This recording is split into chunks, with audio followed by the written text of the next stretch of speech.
Alors qu'en est-il ressorti de cette confrontation? Eh bien, les seuls éléments de notre possession, ce sont les déclarations des avocats à la sortie du tribunal. Anaïs Michaud. À l'issue de 12 heures de confrontation, 2 éléments majeurs ressortent. Jean Germain, son ancienne collaboratrice Lisanne et le directeur de l'Office du tourisme Jean-François Lemarchand ont tous trois campé sur leur position.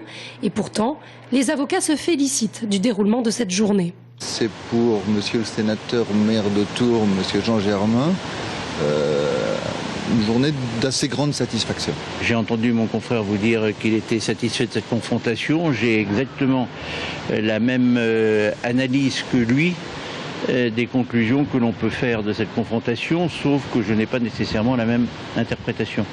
Pour Maître Tricot, l'interprétation est la suivante. Il a été établi que Jean Germain ignorait tout des relations qu'a conservé Lisanne avec la société Time, organisatrice des mariages chinois. Pour Maître Chotan, il a été clairement établi que Lisanne a travaillé dans des conditions tout à fait régulières à l'Office du tourisme. Chacun voit donc midi à sa porte, même si les divergences persistent. Un grand pas a été fait dans la solution de ce litige qui, selon moi, quand même, s'est beaucoup dégonflé au sens de l'importance du dossier. Même ligne de défense pour les deux principaux protagonistes. Le dossier concernant la gestion des mariages chinois et du reclassement de Lisanne aurait été mal ficelé, mais il ne serait pas pour autant frauduleux.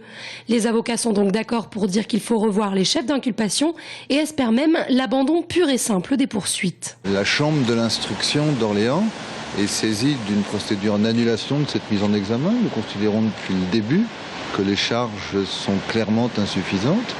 Je dirais que je suis encore 2 fois plus optimiste ce soir. Une décision que ne pourront prendre les magistrats instructeurs qu'en clôturant l'instruction après les réquisitions du ministère public. En attendant, ils peuvent décider d'organiser de nouvelles confrontations et procéder à des vérifications. Maître Chotan espère que les clarifications apportées permettront une issue rapide, c'est-à-dire dans les mois qui viennent.